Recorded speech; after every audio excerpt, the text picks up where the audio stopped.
من يهده الله فلا مضل له ومن يضلله فلا هادي له ونشهد أن لا إله إلا الله وحده لا شريك له ونشهد أن سيدنا وسندنا ونبينا ومولانا محمدا عبده ورسوله أما بعد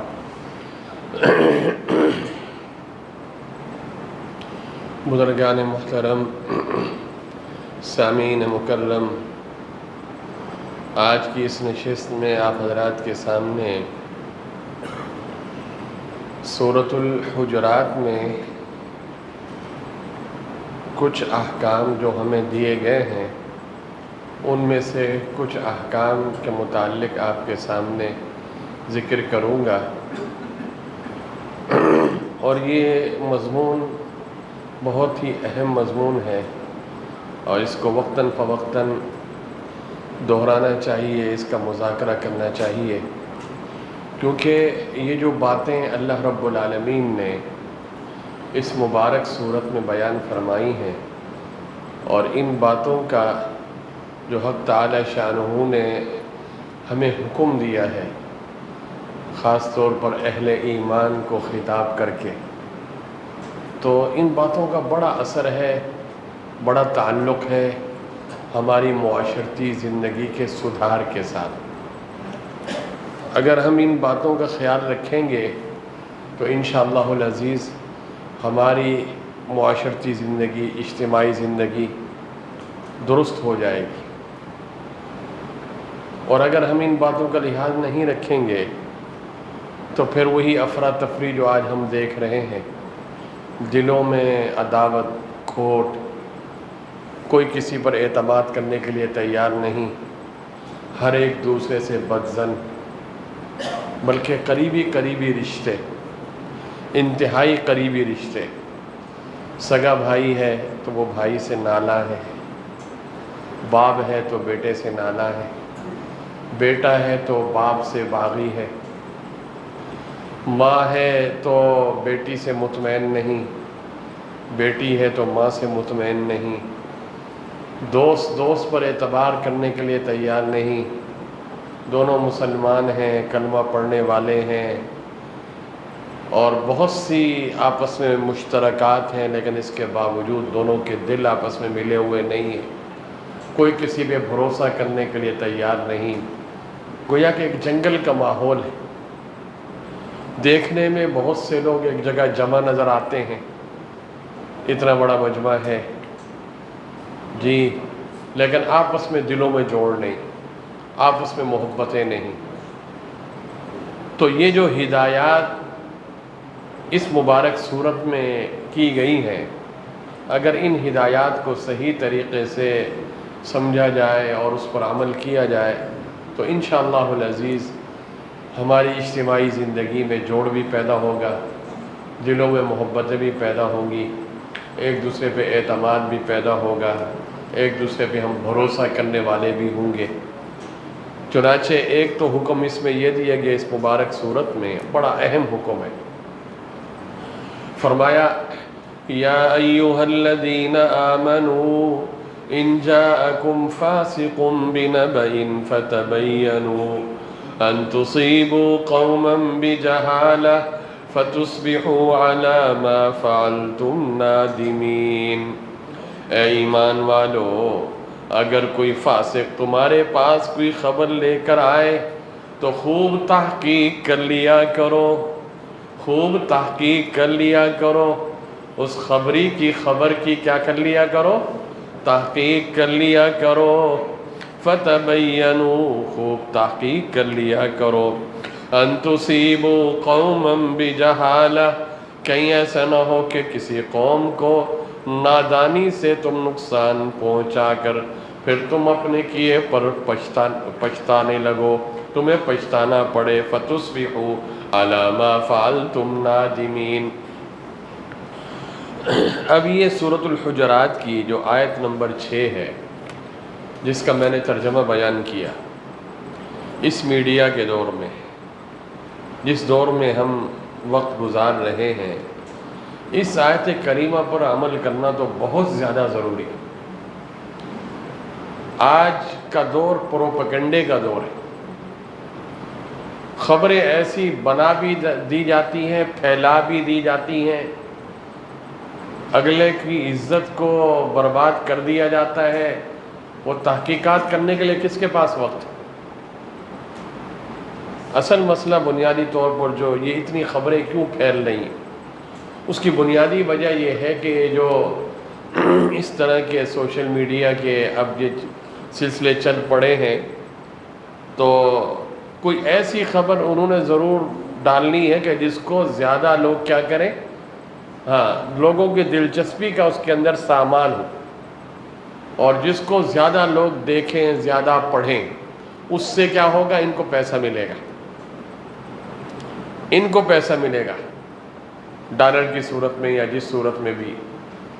اب یہ لالچی دماغ بن گیا، اس نے پیسے کمانے، اس نے پیسے کمانے، اس نے یہ نہیں دیکھنا کہ اگلے کی عزت برباد ہو رہی۔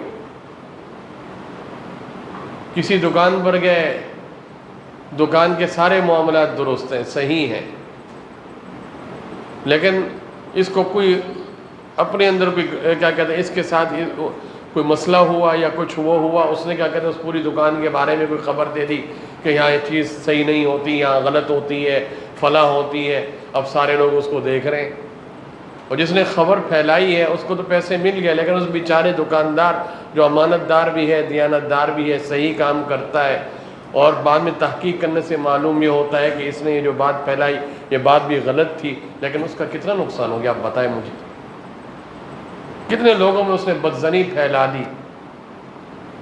اسی طرح کسی کمپنی کے متعلق بغیر کسی تحقیق کے، کسی سواری پر سوار ہوا، جی اگلے نے وقت میں صحیح طرح کیا کہتے ہیں، اس کی کیا کہتے ہیں ضیافت نہیں کی، فلاں نہیں کی، تو اس نے کہہ دیا کہ بھائی یہ پوری سروس ہی خراب ہے، یہاں یہ ہوتا ہے، یہاں یہ ہوتا ہے، یہاں یہ ہوتا ہے، یہاں یہ، اس نے خبر پھیلائی۔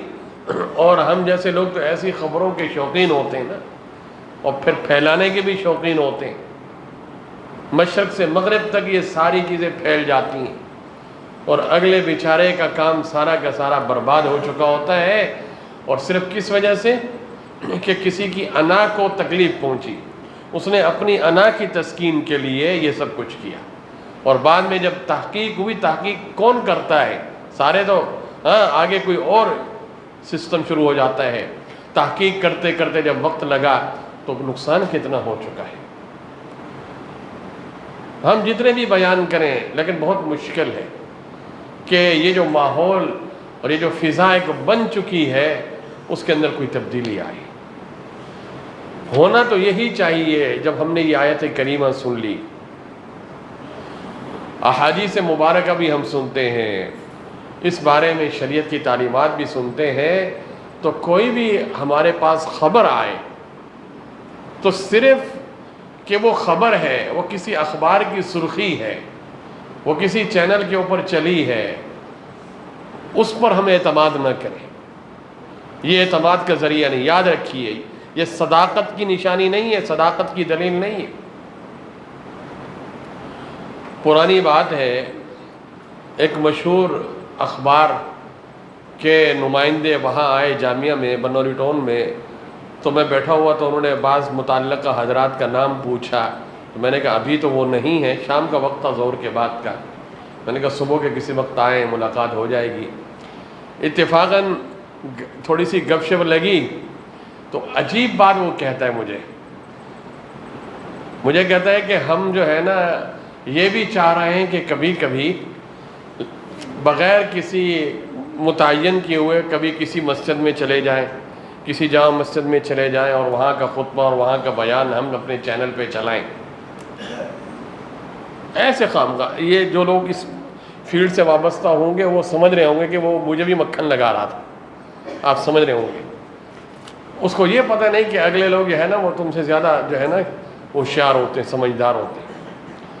تو باتوں باتوں میں نے اس سے کہا کہ اللہ کے بندے، اس کا تو مطلب یہی ہوا کہ تم لوگ نجی محفلوں میں بھی اگر کسی سے گفتگو کر رہے ہو یہ بھی تم لوگ وہاں ڈال دو گے۔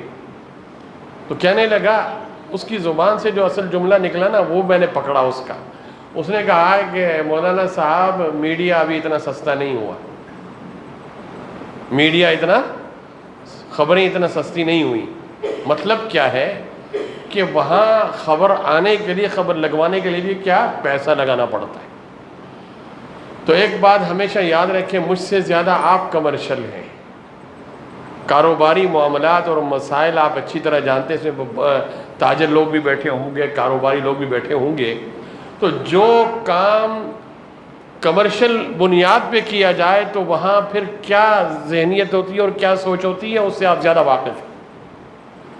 تو آج یہ خبر کا شعبہ، یہ اخبار کا شعبہ، یہ میڈیا کا شعبہ، یہ تو بھرپور کاروبار کی حیثیت اختیار کر چکا ہے، بلکہ آپ کے وہم و گمان میں بھی نہیں ہوگا کہ یہ کتنا کماتے ہیں. آپ دکان پہ بیٹھ کے اتنا نہیں کما سکتے جتنا یہ لوگ کماتے ہیں. اب کہنے کی بات یہ ہے کہ جب ہمیں قرآن و سنت یہ ساری چیزیں بتا رہا ہے کہ محض خبر کو، یہ خبر آ گئی یہ بنیاد نہیں ہے. لیکن ہمارے ہاں یہ ہے کہ بس خبر آ گئی ہے نا، فلاں خبر چل پڑی ہے تو مشرق سے مغرب تک اس کو پہنچانے کے لیے ہم بھی تیار رہتے. اب یہ تحقیق نہیں کرتے کہ بھائی اس خبر کے پیچھے اصل حقیقت ہے کیا. کسی بیچارے کی پگڑی اتر جاتی ہے، کسی کی عزت نیلام ہو جاتی ہے، کوئی آدمی خاندان میں برباد ہو جاتا ہے، اور بعد میں صفائیاں صفائیاں صفائیاں صفائیاں، ہاں جی صفائیاں، اور 2-4 مہینے بعد پتہ چلتا ہے کہ یہ خبر غلط تھی. بھائی غلط تو تھی 2-3 مہینے میں، جو آپ نے اس انسان، وہ مقدس انسان، اکرم اور اشرف المخلوقات میں سے جو ہے کہ انسان ہے، جس کی عزت ہے، عظمت ہے، قدر ہے جی، اس کی عزت نفس ہے، اس کے ساتھ آپ لوگوں نے کیا کھلواڑ کیا، اس کا تاوان کون بھرے گا؟ سب سے بہترین طریقہ یہی ہے کہ جو ہمیں قرآن جس بارے میں کہتا ہے، احادیث جس بارے میں کہتی ہیں کہ آپ کو کوئی بھی خبر پہنچے، اور آج کل تو آپ کو پتہ ہے جھوٹ عام ہو چکے، سچے لوگ کہاں ملتے ہیں. اس لیے کوئی بھی خبر آپ کے پاس آتی ہے تو آپ اس کی تحقیق کریں. قرآن کہہ رہا ہے فتبینوا، فتبینوا، تحقیق کر لو، تحقیق کر لو. بلکہ بعض علماء کے بارے میں میں نے سنا ہے، بلکہ پڑھا بھی ہے، بڑے لوگ جیسے امام شافعی رحمہ اللہ ہیں، اس طرح بڑے بڑے اکابرین، ان کے بارے میں، ان کے اقوال میں، ان کے ملفوظات میں، بڑے بڑے اکابرین کے ملفوظات میں یہ بات ملتی ہے کہ آپ کا کوئی گہرا دوست ہے. ظاہر ہے آپ کا جو دوست ہے، ایک طویل عرصے سے آپ نے اس کو پرکھا ہے، تبھی تو آپ کا دوست بنا ہے نا.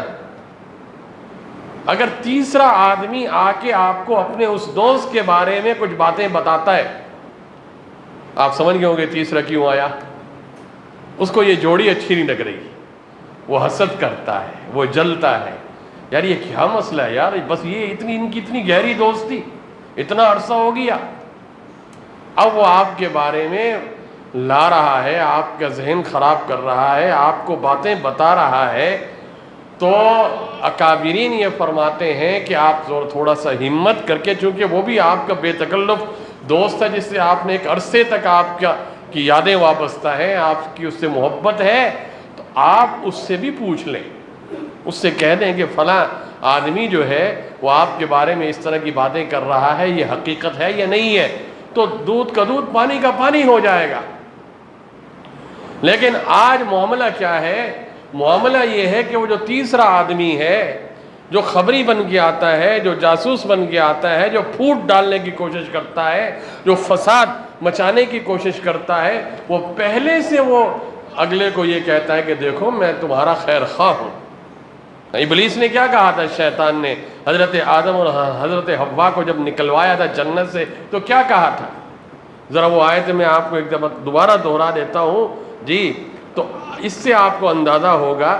قرآن اس قصے کو بھرپور انداز میں جی بیان کرتا ہے. وَقَاسَمَهُمَا إِنِّي لَكُمَا مِنَ النَّاصِحِينَ. وَقَاسَمَهُمَا، قسمیں کھائیں. حضرت آدم اور حضرت حوا کے سامنے اس نے کیا کھائیں؟ قسمیں کھائیں، اور قسمیں کھا کے کہہ رہا ہے کہ میں تم دونوں کا خیر خواہ ہوں. اللہ رب العالمین نے، پروردگار عالم نے تو منع فرمایا نا جی، منع فرمایا. یہ دیکھیں یہاں ان آیتوں میں یہ فرمایا گیا وَيَا آدَمُ اسْكُنْ أَنْتَ وَزَوْجُكَ الْجَنَّةَ، اور ہم نے آدم سے کہا کہ تم اور تمہاری بیوی بہشت میں رہو، فَكُلَا مِنْ حَيْثُ شِئْتُمَا وَلَا تَقْرَبَا هَذِهِ الشَّجَرَةَ فَتَكُونَا مِنَ الظَّالِمِينَ، اور جہاں سے چاہو جو چاہو کھاؤ، ہاں مزے کرو جنت میں۔ وَلَا تَقْرَبَا هَذِهِ الشَّجَرَةَ، بس ایک چیز سے منع فرمایا، وہ کیا؟ وَلَا تَقْرَبَا هَذِهِ الشَّجَرَةَ، مگر اس درخت کے پاس نہ جانا، اگر اس درخت کے پاس جاؤ گے فَتَكُونَا مِنَ الظَّالِمِينَ، تو تم کس میں سے ہو جاؤ گے؟ گناہ گاروں میں سے ہو جاؤ گے۔ فَوَسْوَسَ لَهُمَا الشَّيْطَانُ، تو شیطان دونوں کو بہکانے لگا، لِيُبْدِيَ لَهُمَا مَا وُورِيَ عَنْهُمَا مِنْ سَوْآتِهِمَا، تاکہ ان کے ستر کی چیزیں جو ان سے پوشیدہ تھیں کھول دے۔ وَقَالَ مَا نَهَاكُمَا رَبُّكُمَا عَنْ هَذِهِ الشَّجَرَةِ، اب یہ شیطان خیرخواہ بن کے آیا، مصلح بن کے آیا، اور آ کر کہنے لگا کیا؟ مَا نَهَاكُمَا رَبُّكُمَا عَنْ هَذِهِ الشَّجَرَةِ إِلَّا أَن تَكُونَا مَلَكَيْنِ أَوْ تَكُونَا مِنَ الْخَالِدِينَ، کہ تم کو تمہارے پروردگار نے اس درخت سے صرف اس لیے منع کیا ہے کہ تم فرشتے نہ بن جاؤ یا ہمیشہ جیتے نہ رہو۔ اب شیطان یہ ورغلا رہا ہے اور کہہ رہا ہے کہ یہ جو درخت ہے اس کی خاصیت یہ ہے کہ اس میں سے جو کھا لیتا ہے وہ فرشتہ بن جاتا ہے، جو یہ کھا لیتا ہے وہ ہمیشہ ہمیشہ جنت میں رہتا ہے، اس لیے منع کیا گیا۔ اور اس شیطان نے جھانسے میں اپنے اس میں ڈالا اور آگے قسمیں کھانے لگا۔ وَقَاسَمَهُمَا، آج کہتے ہیں نا یار وہ فلاں دوست میرے پاس آیا تو تیسرا بندہ وہ اللہ کے نام کی قسمیں کھا رہا ہے، قسمیں کھا کے مجھے کہہ رہا ہے کہ آپ کا یہ دوست ایسا ہے، قسمیں کھا کے۔ تو یہ کیا قسم کھانا؟ قسمیں تو جھوٹے ہی، یہ شیطان ابلیس قسمیں کھا رہا ہے یہاں۔ یہ قسمیں کون کھا رہا ہے؟ شیطان کھا رہا ہے۔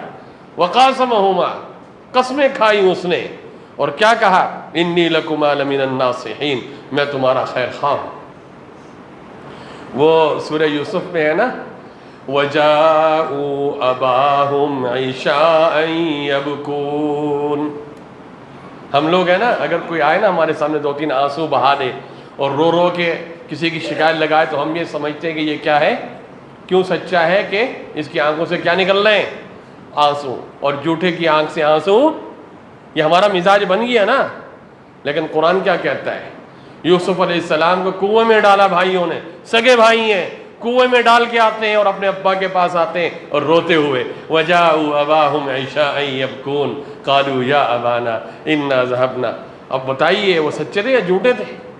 اس لیے مفسرین فرماتے ہیں کہ کسی کے رونے سے، کسی کے آنسو بہانے سے یہ ثابت نہیں ہوتا کہ یہ سچا ہے۔ اور جو اداکاری کے ماہر ہوتے ہیں، جو فنکاری کے ماہر ہوتے ہیں، ان کو پتہ ہے کہ یہ دو چار آنسو بہاؤں گا میں نے تو اپنا کام نکالنا ہے۔ تو اب یہ شیطان نے یہ حرکتیں کی، قسمیں کھائیں اور یہ کہا انی لکما لمن الناصحین، تو ہمیں یہ کہا گیا ہے، سبق یہ دیا گیا ہے کہ آپ کے پاس کوئی خبر دینے کے لیے آتا ہے، کوئی جاسوسی کرتا ہے، کوئی اس طرح کے آپ کے کان بھرتا ہے، جی تو اس کی تحقیق کر لیں۔ تحقیق کرنے میں کون سا وقت لگتا ہے؟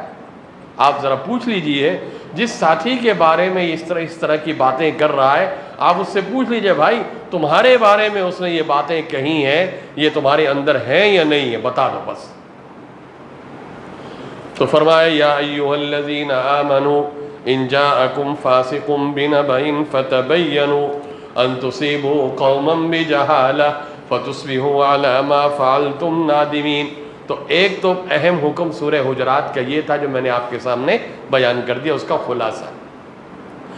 دوسرا یہ سمجھ لیجئے وہ یہ فرمایا کہ یا ایھا الذین آمنوا، اے ایمان والو، لا یسخر قوم من قوم، کوئی قوم کسی سے تمسخر نہ کرے، مذاق نہ اڑائے۔ کوئی قوم کسی دوسری قوم کا کیا نہ اڑائے؟ مذاق نہ اڑائے۔ عسیٰ ان یکونوا خیرا منہم، ممکن ہے کہ وہ لوگ ان سے بہتر ہوں۔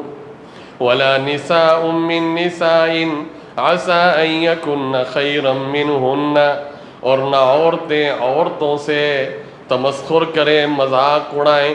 عسیٰ ان یکن خیرا منہن، ممکن ہے کہ وہ ان سے اچھی ہوں۔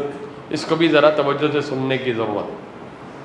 بہت اہم حکم یہ دیا گیا، مذاق اڑانے سے منع کیا گیا، چونکہ عام طور پر مرد زیادہ تر مردوں کے ساتھ رہتا ہے اور عورتیں زیادہ تر عورتوں کے ساتھ اٹھتی بیٹھتی ہیں، تو اس لیے فرمایا گیا کہ کوئی مرد مردوں کا مذاق نہ اڑائے، عورت عورتوں کا مذاق نہ اڑائے. اس کا مطلب یہ ہرگز نہیں ہے کہ مرد عورت کا مذاق اڑا سکتا ہے اور عورت مرد کا نہیں، سب منع ہے. اب یہ تمسخر، مذاق اڑانا، بتائیے آج ہمارے معاشرے میں یہ رچ بس نہیں گیا. ہم اس موقع کی تلاش میں ہوتے ہیں کہ کوئی جملہ تو کسے نا، اگلے کے دل کو ٹھیس تو پہنچے. ہم اپنے سینے اور اپنے دل کی تسکین کا سب سے بڑا ذریعہ کیا سمجھتے ہیں کہ جب 2-3 بندوں کے دلوں کو چھلنی نہ کر دیں. یہ گناہ ہے، بہت بڑا گناہ ہے، چھوٹا گناہ بھی نہیں ہے کسی مسلمان کو ستانا. اس کی دل آزاری کرنا بہت بڑا جرم ہے، بہت بڑا گناہ ہے. انشاءاللہ کبھی مجھے موقع ملا احادیث مبارکہ بھی میں آپ کے سامنے رکھوں گا. بہت بڑا گناہ ہے، بہت بڑا گناہ.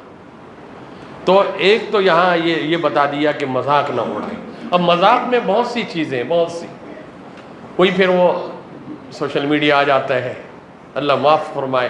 آج کل اصل میں ہمارا ساری جو نوجوان نسل ہے نا وہ برباد اس لیے ہو رہی ہے، ماحول اس لیے بدل رہا ہے. ہم نے اپنے معاشرے کو بے ادب بنا دیا ہے.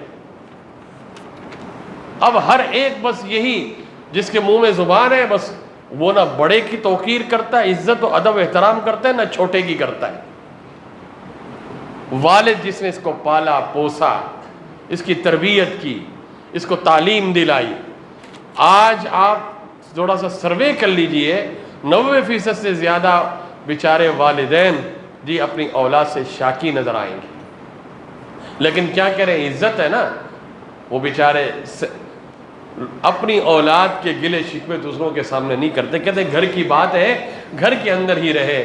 لیکن اس چیز کو دیکھ کے اولاد پھر اور زیادہ سر پہ چڑھ جاتی ہے، بلیک میل کرتی ہے اپنے والدین کو. تو ماحول ایسا بنا دیا گیا کہ اللہ معاف فرمائے، کوئی بزرگ ہے، کوئی بڑی عمر کا ہے، بھائی ادب ہوتا ہے، احترام ہوتا ہے، کوئی تقاضے ہوتے ہیں، ان کی کوئی خدمت کرنا ہوتی ہے. نہیں، آج ہمارے اندر یہ نہیں کہ ہم اس کو سکھ پہنچائیں، اس کو آرام پہنچائیں، بجائے سکھ اور آرام پہنچانے کے مزید دکھ پہنچاتے، تکلیف پہنچاتے. یہ کتنے دن کی زندگی ہے؟ اگر آج ہم اپنے بڑوں کو دکھ پہنچائیں گے تو ظاہر ہے کہ پھر ان کی زبان سے ہمارے لیے دعائیں نہیں نکلیں گی. جب خدا نہ خواستہ اگر کسی والد نے، کسی بڑے نے جی بد دعا دے دی تو پھر کیا حشر ہوگا؟ آپ بتائیں، پھر کیا حشر ہوگا؟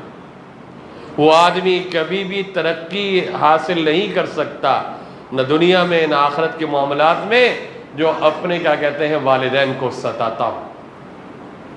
ہم نے تو ایسے ایسے واقعات اور قصے سنے اور پڑھے ہیں کہ ماں باپ غیر مسلم ہیں، مسلمان نہیں ہیں، اور بیٹا مسلمان ہے، لیکن اس بیٹے نے مرتے دم تک اپنے ماں باپ کی خدمت کی، ادب و احترام کی. آپ کے اس بر صغیر میں ایک عالم تھے، امام انقلاب مولانا عبید اللہ سندھی رحمہ اللہ جی، وہ سکھ تھے نا پہلے، پھر مسلمان ہوئے. ان کی والدہ مسلمان نہیں ہوئی، بسا اوقات ہاتھ میں جوتا لے کے بھی ان کو مارتی تھی، لیکن یہ برداشت کرتے تھے. اتنا بڑا آدمی. ماں ہے بھائی، ماں ہے، باپ ہے. جب یہ اللہ کے سامنے یہ ہاتھ اٹھتے ہیں نا ماں باپ کے، تو پھر کیا کہتے ہیں یہ اور دعائیں کرتے ہیں اپنی اولاد کے لیے. الحمدللہ آج ہم 2-4 باتیں جو آپ کے سامنے کرتے ہیں یا بیٹھتے ہیں، اللہ نے تھوڑی سی اگر عزت دے دی ہے تو ہم یہی سمجھتے ہیں کہ ہمارے آباء و اجداد والدین کی دعائیں، ورنہ ہمارے اندر کوئی کمال نہیں ہے، کوئی کمال نہیں. اور بہترین اور شارٹ کٹ ترین راستہ یہی ہے کہ جس کے ماں باپ آج زندہ ہیں ان کو جی ان کی خدمت کر لے، ان سے دعائیں لے لے. اس سے بڑھ کر اولاد کے حق میں اور دعا قبول نہیں ہوتی. الحمدللہ ہمیں تو اللہ کا شکر ادا کرنا چاہیے کہ کہ ہمیں جو ماں باپ بھی ملے مسلمان ملے، کلمہ پڑھنے والے ملے، نیک اور صالح ملے، ہمیں ان کی خدمت کرنی چاہیے۔ اور جو دنیا سے چلے گئے ہیں ہم بھرپور ان کے لیے ایصال ثواب کریں، ان کے لیے استغفار کریں، جی ان کی طرف سے صدقہ و خیرات کریں، جتنا ہو سکے جی ہم ان کے لیے کریں۔ انشاءاللہ یہ ساری چیزیں ان تک پہنچیں گی۔ تو یہ فرمایا کہ لا یسخر قوم من قوم عسى ان يكونوا خيرا منهم، کوئی قوم کسی قوم سے تمسخر نہ کرے، مذاق نہ اڑائے جی، اور نہ کوئی عورت کسی عورت کا، اس لیے کہ پتہ نہیں ہے کہ وہ اس سے بہتر ہو، خاتمے کا تو کسی کو پتہ نہیں۔ ہم تو ظاہری طور پر دیکھتے ہیں نا کہ یہ بندہ، اب کیا معلوم کہ جی یہ اللہ کے ہاں بہت بڑا قیمتی ہو، ہیرا ہو، اور خاتمے کا بھی پتہ نہیں ہے کہ اس کا خاتمہ کیسا ہو، اس لیے کسی کا مذاق نہیں اڑانا چاہیے، منع کر دیا گیا۔ اور آگے فرمایا وَلَا تَلْمِزُوا أَنفُسَكُمْ، اور اپنے مومن بھائی کو عیب نہ لگاؤ، عیب، ہاں عیب، اب اس میں وہ چیزیں بھی شامل ہیں، مثلا ایک آدمی قد کے اعتبار سے ٹھگنا ہے، اس کو برا سمجھتا ہے، تم نے اوے ٹھگنے، یا قد کے اعتبار سے لمبا ہے تو بول دے او جی پتہ نہیں کیا کچھ ہم نے ہماری زبان میں ہم بول دیتے ہیں، اس کو برا لگتا ہے، تو اس سے بھی منع کیا گیا ہے۔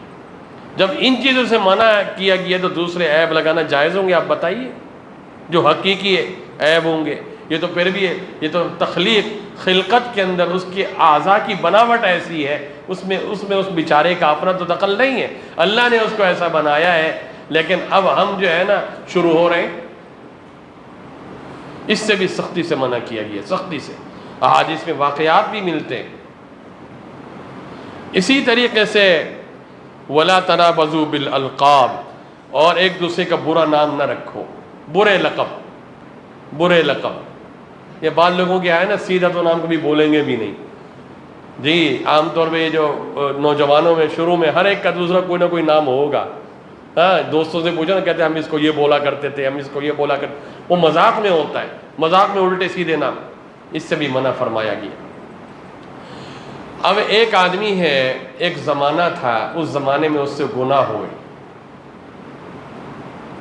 مثال اللہ معاف فرمائے، مثلا شراب پیتا تھا، بدکاری کا عادی تھا، یا خدا نہ خواستہ پہلے مسلمان نہیں تھا، یہودی تھا، عیسائی تھا، پھر اللہ رب العالمین نے اس کو ہدایت دی، توبہ طائب ہو گیا، اب نیک اور صالح ہے، مسلمان ہے، نیک اور صالح ہے، تو منع فرمایا گیا کہ اس کے جو ماضی تھا، ماضی کے اندر جو اس کا کردار تھا، اس کا بھی تانا اس کو مت دو، یہ بھی منع ہے جی، سختی سے منع ہے۔ ایک امہات المومنین میں سے تھی نا غالباً حضرت صفیہ، تو حضرت زینب نے کہہ دیا نا، کیونکہ پہلے تو وہ یہودی تھیں تو پھر وہ یہودیہ کہہ دیا، اللہ کے نبی اتنے سخت ناراض ہوئے، کئی مہینے تک ان کے کیا کہتے ہیں ان سے وہ کیا مقاطعہ، بات نہیں کی۔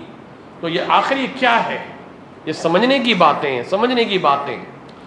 اب ہمارے ہاں کیا ہے، کبھی ابھی تو چل رہا ہے تعلق، اور جو قریبی دوست ہوتے ہیں ان کو تو پتہ ہی ہوتا ہے نا یہ پہلے کیا تھا، تو جب تھوڑا سا معاملات خراب ہوئے، تو وہی ہے نا، تو وہی ہے، فلاں وقت تو نے یہ کیا تھا، تو نے یہ کیا تھا، تو بڑا فراڈی ہے، تو بڑا دھوکے باز ہے، تو نے فلاں وقت یہ کیا تھا، فلاں۔